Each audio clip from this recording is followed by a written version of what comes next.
Hey guys, it's Mighty Mouse and Oreo here. Welcome back to our channel.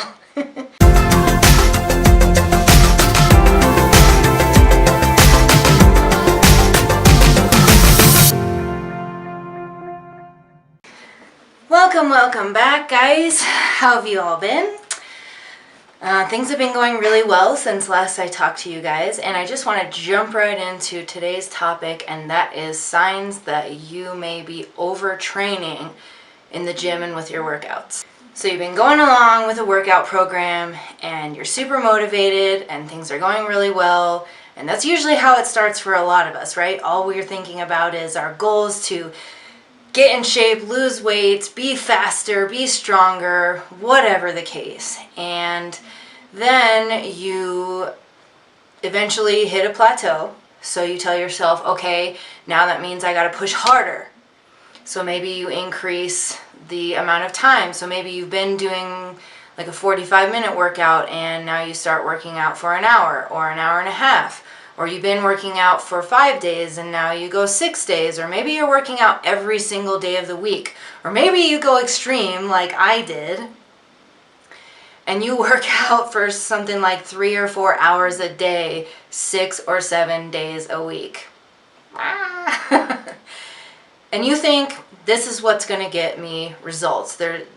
We've all been told if you're not seeing results, then that means you have to eat less and exercise more. Well, today I'm not going to talk about the nutrition aspect. There will be plenty more videos on that, but I am going to talk about the fact that at that point you may very well be overtraining. So here are some signs that your body may be screaming out to you to slow it down a bit.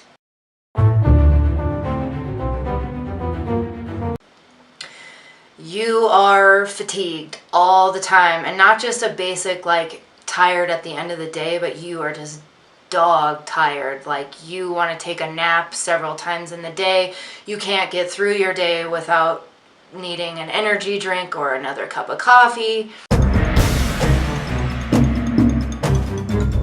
2, you may be excessively moody. So maybe normally you have pretty regular moods, and then all of a sudden you're crying 1 minute and then you're angry at everybody the next minute, and maybe you're normally pretty stable in traffic, but now all of a sudden you're honking your horn at people, and if you're one of the people that flips people off, that could be another sign.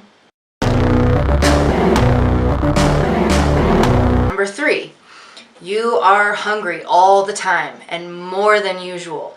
You seem to have a bottomless pit that you can just never seem to fill. And no matter how much you eat, you just seem to constantly be hungry and you crave carbs and sugar more than anything else. That's a huge sign of overtraining, and that just means that you've been pushing your body so hard that it's trying really, really hard to compensate for that by getting the calories back in that you're going to need for energy.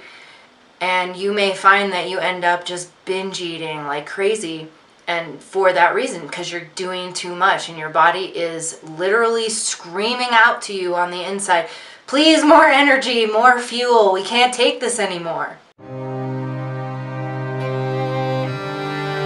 Number 4, you are sore and in pain all the time. Not just your typical like good sore after a really good grueling workout that you feel like you made a lot of progress in, but when you never seem to recover. And that's exactly what that means. When you're sore every single day of the week, and it's the kind where you're just dragging yourself out of bed in the morning and you're just in pain getting out of chairs, and that's a huge sign that your body is asking you or begging you to please slow down. Your body, you guys know, I've said this before, that if you continue to think that you can outsmart your body and push it beyond what it wants you to do, it will take over eventually every single time. And so all these things that you're seeing with symptoms of overtraining are just different ways that your body continues to lightly start tapping, hey, you're going a little too much, hey, Hey, stop, too much. So if you are sore and in pain all the time from your workouts, it's definitely a sign to take a few days off. Number 5, you have cravings that you normally don't have and feel the need to have caffeine non-stop. So back when I was excessively overtraining, now this is really bad, disclaimer alert, this is not healthy. So I would start off my morning with either a venti, which is the biggest cup at Starbucks, of an Americano, which I know it had more than 4 shots of espresso in it, or a sugar-free Rockstar, which, those are disgusting, but, so the ones about this big. And that's what I would start my day out with. And then before my workout, if you guys are familiar with pre-workout formulas, if you're not, basically what they do is they put into a powder form a bunch of caffeine and stimulants to get you hyped up and energized for your workouts. And on average, the serving sizes are about 1 to 2 scoops. Well, I was doing probably 3 scoops a day. So there was that. And then I remember needing another source of either the sugar-free Rockstar or another Americano from Starbucks in the afternoon, because oftentimes I had to go back to work to train more clients and was just dragging. And again, I wasn't listening to my body. I just was telling myself that this is what it was going to take to get me into super shredded shape so that I could eventually compete. And then on top of all that, for a period of time, I was on fat burner supplements, which is nothing more than a bunch more caffeine. So I was probably taking in over 800-900 milligrams of caffeine a day, which is terrible, and it burns out your adrenal glands.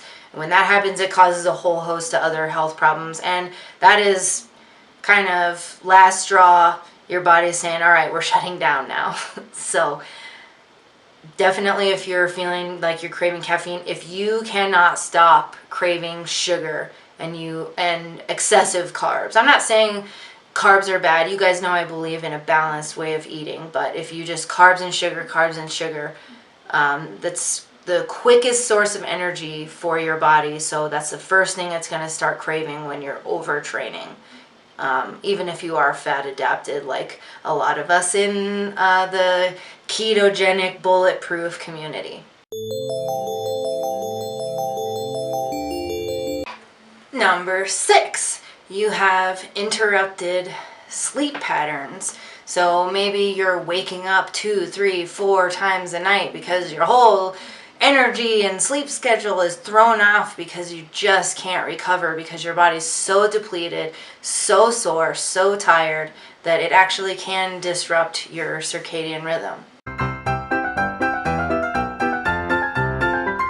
Number 7, and probably most importantly, you stop seeing results, you stop losing weight, and in fact you start to gain body fat. And that again is your body going into conservation mode and being like, okay, I tried to tell you, enough is enough. So now what we're going to do is store everything that we are taking in, every last little bit of fuel, as fat, and it tends to go to your midsection, because I don't know when you're going to stop this crazy, torturous exercise.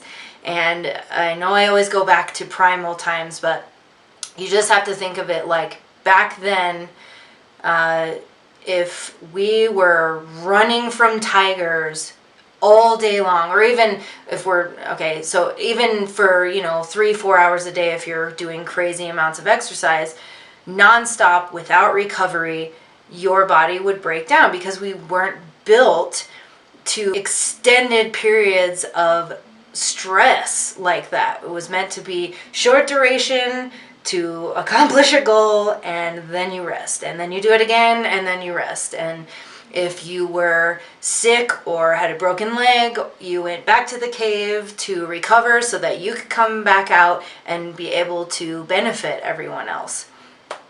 So if you are experiencing one or more of these signs, it's time to take a good look at your exercise program. It doesn't mean that you have to stop going hard at it altogether forever. It just means that you may need to start implementing more recovery, maybe take a few days off until you start feeling better, and then reassess, maybe instead of, well, I always tell people to never work out 7 days a week. I just truly don't believe that it's healthy for you.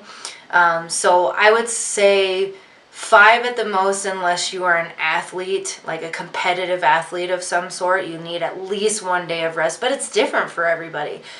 We all recover in different ways. We all eat differently. So, start with, say, 4 days a week and see how that feels to you. And if you want to add a 5th day and you feel really awesome, and make sure that you are refueling with super nutrient-dense food, lots of healthy fats, good carbs after your workouts and at night that helps you sleep well and recover. But if you're doing all those things, you can get away with more exercise, but you just kind of have to play around with it. And at the end of the day, and this is something that I had to realize after overtraining for so long, exercise is supposed to be fun. You're supposed to look forward to it. You're supposed to get the endorphin rush. And when you overtrain, you really stop feeling that way. You stop looking forward to going to the gym or your outdoor hiking or running or biking, whatever it is. And I know that working out truly became a chore to me. And I just feel like if you have to sit there and talk yourself into your workout because you're so exhausted and you just do not feel good on a consistent basis, it probably means you shouldn't be working out. Now, I'm not saying be lazy and never do anything active, but if you're taking in enough nutrients and you're getting enough sleep, it naturally makes you want to move more. And we don't all like to do the same things, but you still should look forward to your workouts. And that's something that's finally happening to me again. As an update, my health is improving so much, even though I'm in the middle of treating for the parasites and the C. diff infection and the other infections I have going on in my gut. And as I've been saying a lot on my social media videos, I truly attribute that to a positive mindset, and I'm starting to really work on truly accepting myself for my appearance and loving myself and creating more self-worth. And I've started to study more about the law of attraction. So the better I get at that stuff, I'll bring that to you guys. But I'm looking forward to my workouts again, and I'm enjoying them, and I'm being able to work out more consistently and not to get skinny or shredded. It's because it feels good and I have the energy for it again. And I still have to watch it and make sure that I don't overdo it, because I am still healing and I'm trying to come back from an illness. I am coming back from an illness. And so I just kind of pay attention day to day. During the workout, I always have this rule for my clients too. If you start the workout and after about 10-15 minutes you feel worse than you did when you started, you need to stop the workout. It's your body again telling you slow down and take a break. If you feel at least stable or better, then go ahead and continue, but monitor it based on how you're feeling. So hope that was helpful to you guys. I will be getting more videos out more consistently now. I'm just super excited that my treatment's going so well and to be able to bring more content to you guys. So I've had some requests for more recipe videos, so if you guys have certain things that you're looking for, or maybe you've seen them on my Instagram, comment below and I will be sure and do videos on those. If you found the content that I just gave you helpful today, go ahead and click like and subscribe to my channel, and I will see you guys on the next one. Bye!